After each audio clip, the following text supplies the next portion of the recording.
En manchette ce soir, 3 décès liés à l'hôpital de Val-d'Or. Le bureau du coroner entend les premiers témoins en audience. L'un des criminels les plus recherchés au Québec arrêté à Rouyn-Noranda. Et 3,6 millions de dollars pour la réfection de l'aréna à Sainte-Terre.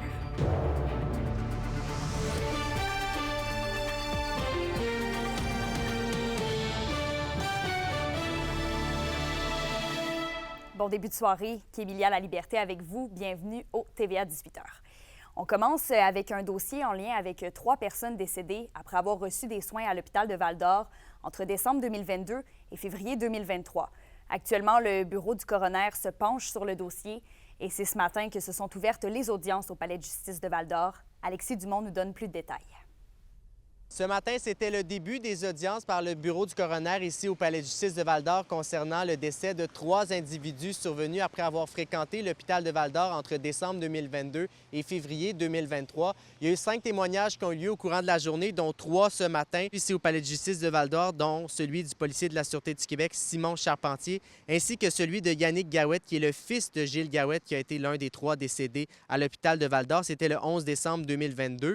Et également, ce matin, on a pu entendre Mme Élise Gingras, qui est directrice de la résidence Le Jardin du patrimoine. Certaines informations supplémentaires mentionnées lundi matin sont cependant protégées par une ordonnance de non-publication. C'est la coroner Stéphanie Gamache qui est en charge de cette enquête. Elle est accompagnée de Jacques Ramsey. L'enquête qui va se dérouler jusqu'en décembre, début décembre prochain. Je rappelle donc les faits. Entre le 11 décembre 2022 et le 8 février 2023, 3 personnes d'origine autochtone sont décédées après avoir fréquenté l'hôpital de Val-d'Or. Les causes de leur décès restent en quelque sorte inconnues, d'où le pourquoi des audiences dans le but de tenter de faire la lumière sur ces 3 décès survenus à 3 dates différentes. Les 2 autres semaines d'audience auront lieu fin novembre et début décembre prochain. Pour ce qui est du reste de la semaine, d'autres témoins seront appelés à témoigner, dont 5 membres de l'hôpital de Val-d'Or, dont la chef de service, Mme Mélanie Rocher. L'audience qui va se dérouler jusqu'au 6 décembre prochain ici au palais de justice de Val-d'Or. Alexis Dumont pour RNC Nouvelles. L'un des hommes les plus activement recherchés par la Sûreté du Québec dans la province a été arrêté à Rouyn-Noranda samedi dernier. Il s'agit de Mathieu Leblanc, 34 ans. L'individu se serait livré il y a 3 ans à plusieurs actes criminels en lien avec des voies de fait en utilisant une arme. Il aurait aussi causé des dommages à un bien par le feu et aurait proféré des menaces à autrui. Le suspect était sous mandat d'arrestation depuis septembre 2023. Et il est d'ailleurs à l'origine de l'important périmètre de sécurité érigé la semaine dernière par la SQ sur la rue Perrault-Ouest à Rouyn-Noranda, puisque les policiers croyaient qu'il pouvait se trouver dans l'une des résidences. L'homme a comparu par voie téléphonique et demeure détenu pour la suite des procédures. Toujours dans le domaine policier, un grand excès de vitesse s'est produit à Rouyn-Noranda, toujours samedi dernier. Un conducteur a été intercepté à 141 km/h dans une zone de 50 sur la route 101 dans le quartier d'Alembert. L'homme âgé de 33 ans de Macamic a reçu un constat d'infraction de plus de 750 $ assorti de 18 points d'inaptitude. Son permis de conduire a été suspendu pour une période de 7 jours. La Sûreté du Québec rappelle que la vitesse est l'une des premières causes de collisions mortelles à survenir sur les routes de la province. À Sainte-Terre maintenant, le centre sportif André Dubé reçoit 3,6 millions de dollars pour faire peau neuve. Félix Blaquière nous donne les détails. On a différentes ligues sociales au niveau du hockey. On a le patinage artistique qui est ici depuis les débuts à peu près de l'aréna, le hockey mineur et depuis quelques années qu'on a une ligue au niveau junior qui est le Bécor. Le centre André Dubé, un service important pour la ville de Sainte-Terre, va recevoir une cure de jeunesse. Bien, dans le fond, on avait fait des appels d'offres et c'est ça ce soir, dans le fond, au conseil municipal, on va accepter au niveau d'une soumission, les soumissions qu'on a reçues. Les derniers travaux à l'aréna remontent aux années 2009 et 2010. Cette fois-ci, ils s'effectueront dans le hall d'entrée, dans les toilettes des femmes et dans les infrastructures techniques des installations, partie la plus vitale des rénovations à venir. L'unité mécanique, en fait, c'est là où se trouvent les compresseurs, ma banque à glace, tous les éléments qui permettent, en fait, de fabriquer une glace. Lors des derniers travaux, l'unité mécanique avait été mise au goût du jour. Mais aujourd'hui, les pratiques ont changé et il existe des systèmes plus écologiques, ce vers quoi tend Sainte-Terre. Oui, un système plus performant, mais un système aussi beaucoup plus, je vais dire, sain au niveau de la santé des utilisateurs. Le système qu'on a présentement, c'est un système à l'ammoniac. Qui dit fuite d'ammoniac dit danger. Tandis que si on tend vers un autre système plus vert, bien, on enlève toute cette portion-là de danger qui est ultra intéressant pour, oui, les utilisateurs, mais aussi les employés là, qui travaillent ici à l'Arena. Avec l'explosion des coûts de construction, la mairesse de Sainte-Terre croit que les municipalités n'ont plus le choix que de se concentrer sur l'élémentaire dans le dépôt de projet. C'est de dire, bien, oui, des chambres supplémentaires, ça serait super intéressant. Est-ce que c'est obligatoire de l'avoir? Non. Bien, c'est un peu là qu'on a décidé de faire des coupures au niveau du projet. Les démarches pour la mise à niveau se font rapidement parce que les travaux vont s'effectuer entre les 2 saisons de hockey, c'est-à-dire entre avril et septembre de l'an prochain. Félix Blaquière, RNC Nouvelles, Sainte-Terre. Complètement ailleurs maintenant, le comité de vigie indépendant de la fonderie Horn fait appel à des experts du Centre de transfert technologique en écologie industrielle du cégep de Sorel-Tracy. Et c'est en lien avec des documents déposés par des responsables de l'usine, jugés complexes à analyser par le comité de vigie. Les chimistes et ingénieurs vont donc leur permettre de bien en comprendre le contenu. Et il y a près de 2 semaines, quelques-uns d'entre eux sont venus visiter les installations de la fonderie Horn pour poser des questions à la direction de l'entreprise. Autre sujet, il y a eu une nouvelle journée de grève surprise des employés de la Société des alcools du Québec. Vous l'avez peut-être vu aujourd'hui. Dans la région et en Jamésie, seules les succursales d'Amos, Ville-Marie et de Lebel-sur-Quévillon ont ouvert leurs portes. Le syndicat maintient son point de vue comme quoi les négociations n'avancent pas à la table et dénonce que l'employeur veut leur faire accepter des reculs. De son côté, la société mentionne être déçue de cette nouvelle journée de grève et dit avoir tenu plusieurs rencontres sur le volet monétaire, principal point qui achoppe avec la partie syndicale. À Rouyn-Noranda, le centre de jour à cabane pour personnes en situation d'itinérance a ouvert ses portes aujourd'hui dans son nouveau local. Il est situé au 82 rue Perrault-Ouest et est ouvert tous les jours entre 9h et 21h. De la nourriture, des breuvages ainsi qu'un service de douche et de buanderie sont offerts. L'indice boursier minier au TVA Nouvelle 18h est une présentation de GFM Groupe Financier. Dirigeants d'entreprises et particuliers, fiez-vous aux experts de GFM pour vos placements, assurances de personnes et assurances collectives. Car pour vous, ils vont au-delà de la finance. Un nouveau regroupement d'organismes et de citoyens de Rouyn-Noranda souhaite que le transport collectif demeure un service gratuit dans la municipalité. On vous donne plus de détails après la pause.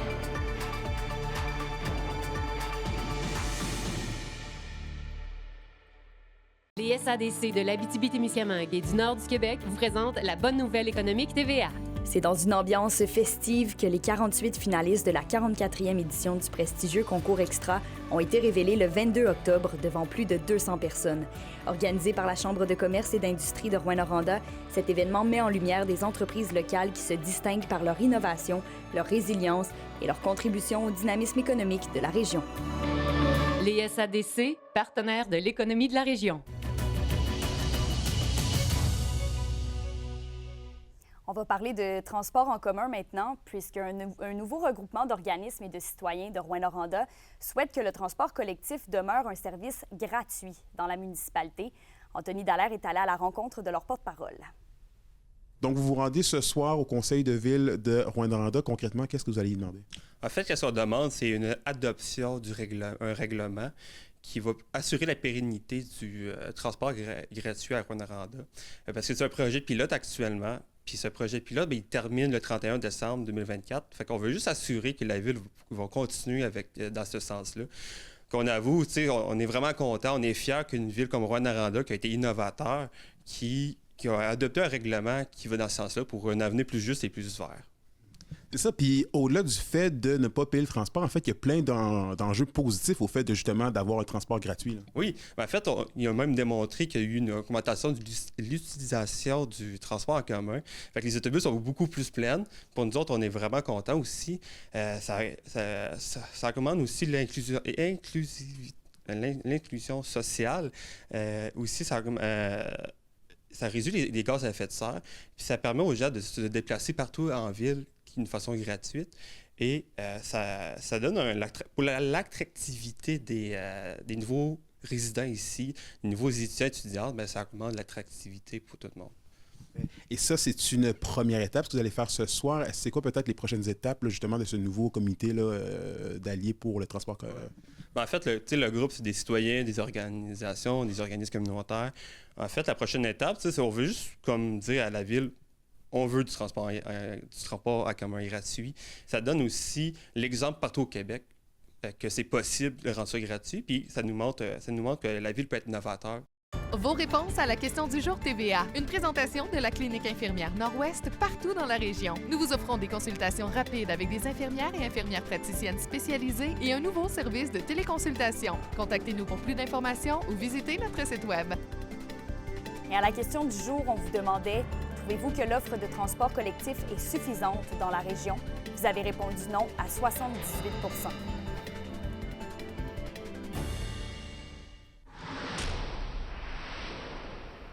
Dans le monde culturel, un spectacle de guitare s'amène ce soir au théâtre Liliane Perrault de la Sarre. Vous pourrez plonger dans l'univers de la musique classique en compagnie du guitariste Tommy Dupuis. Des pièces d'inspiration africaine, balkanique et sud-américaine seront présentées. La représentation est donc prévue à 19h30. C'est un nouveau tour de force pour les frères Mongrain en karaté. Les deux natifs de Malartic sont repartis avec 2 médailles lors de leur première sélection de l'équipe du Québec qui se tenait le week-end dernier. On vous en reparle après la pause. Les sports vous sont présentés par Thibaut GM, votre concessionnaire de confiance à Rouyn-Noranda, là où qualité et choix se rencontrent. Et c'est un nouveau tour de force pour les frères Mongrain en karaté. Les deux natifs de Malartic sont repartis le coup médaillé lors de la première sélection de l'équipe du Québec qui se tenait ce week-end du côté de Montréal. Thierry a obtenu la médaille d'or en comité élite dans la catégorie des 16-17 ans, des moins de 76 kilos. Et de son côté, Théo a eu l'argent en comité élite aussi dans la catégorie des 14-15 ans, des moins de 70 kilos. La prochaine étape pour les Malarticois va se passer du 1er au 9 décembre en Italie pour le championnat de la Youth League de la Fédération mondiale de karaté. Et au hockey maintenant, nos deux équipes de la LHJMQ prenaient part au traditionnel voyage dans les Maritimes cette fin de semaine. Les Foreurs de Val-d'Or misaient sur le voyage pour se sortir des bas-fonds de la Ligue, alors que les Huskies de Rouyn-Noranda tentaient toujours de se maintenir dans leur bon début de saison. Alexandre Cabana a préparé ce qui suit. 3 matchs en 3 soirs, c'est jamais facile. Maintenant, ajoutez y affronter les meilleures équipes du circuit. C'est ce qui attendait les Foreurs le week-end dernier lors de leur voyage dans l'est du pays.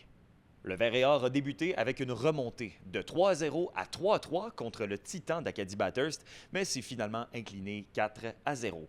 Dans la défaite, le nouveau défenseur russe format géant Édouard Bondar a inscrit son premier but en carrière dans le circuit de Chicoutimi, en plus d'amasser 2 passes. Scénario similaire dès le lendemain, cette fois contre la meilleure équipe de la Ligue cette saison, les Wildcats de Moncton.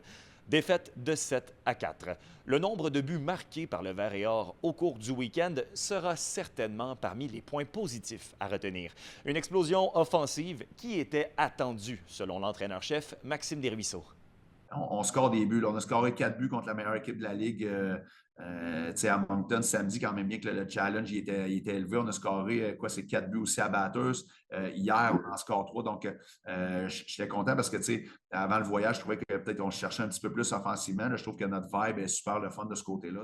Val-d'Or conclut son voyage en amassant 1 point dans une défaite en prolongation de 4-3 contre les Sea Dogs. Avec tout ça, les Foreurs pointent présentement à l'avant-dernier rang de la Ligue et seraient donc exclus des séries.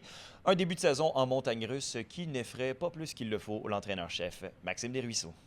Ça ne me dérange pas de le dire haut et fort, on va faire partie des séries. On ne fera pas juste partie des séries. On a eu un calendrier extrêmement chargé. Puis, regarde, j'aime vraiment la manière qu'on travaille, qu'on est dans le match. Et les Huskies de Rouyn-Noranda poursuivent leur début de saison surprenant avec un point récolté dans chacun de leurs matchs du voyage. Une défaite en prolongation de 6-5. Au Cap-Breton, une défaite en tir de barrage à Halifax, 2-1. Et finalement, le 2e blanchissage de la saison pour le gardien recru Samuel Meloche dans une victoire de 5-0 sur les Sea Dogs. L'attaquant Antonin Véraud continue pour sa part d'écraser la compétition et se retrouve présentement au premier rang des pointeurs de la Ligue avec 29 points en 17 parties. pense que je me suis pas caché. Là, notre trio de 20 ans, pour moi, ça fait partie de l'un des meilleurs, si c'est pas le meilleur trio de 20 ans du circuit. Puis Lars Steiner fait la différence match après match. Je pense que tout ça mis ensemble, mais ça fait qu'on connaît du succès. Puis après ça, je pense de ramener l'équipe à l'identité, la culture des Huskies, de compétitionner, de travailler à chaque soir. C'est ce qui explique notre début de saison. Nos deux équipes de la région se reposent et profitent d'une semaine d'entraînement à la maison. Ils se préparent à recevoir coup sur coup l'Armada de Blainville-Boisbriand et les Tigres de Victoriaville ce week-end. Alexandre Cabana, RNC Nouvelles, à Rouyn-Noranda. Et la cycliste rouyn-norandienne Olivia Barry est l'athlète par excellence féminine en vélo de route. Elle s'est méritée cette distinction hier pendant le gala du mérite cycliste québécois qui se tenait en Estrie. La Fédération québécoise des sports cyclistes est d'avis que l'athlète de 27 ans s'est bien démarquée en début d'année lors de la Costa del Ameria en Espagne. Sa première participation aux Jeux olympiques cet été à Paris où elle a terminé respectivement 20e et 44e au contre-la-montre individuelle et à la course sur route est aussi soulignée. Et plus récemment, en septembre, la cycliste s'est hissée à la 30e place au contre-la-montre et à la 41e place à la course sur route des championnats du monde. Pour une nouvelle importante à nous communiquer, contactez-nous, nouvelles au pluriel, @rncmedia.ca, par téléphone au 1-866-463-4636 et notre site web tvaabitibi.ca.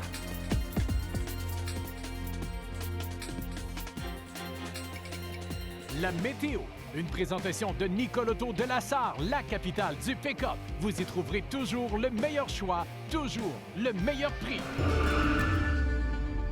Et à la météo ce soir, on sera sous la pluie, mais les températures sont à la hausse cette nuit. Le mercure va monter à 9 degrés en Abitibi et à 12 au Témiscamingue.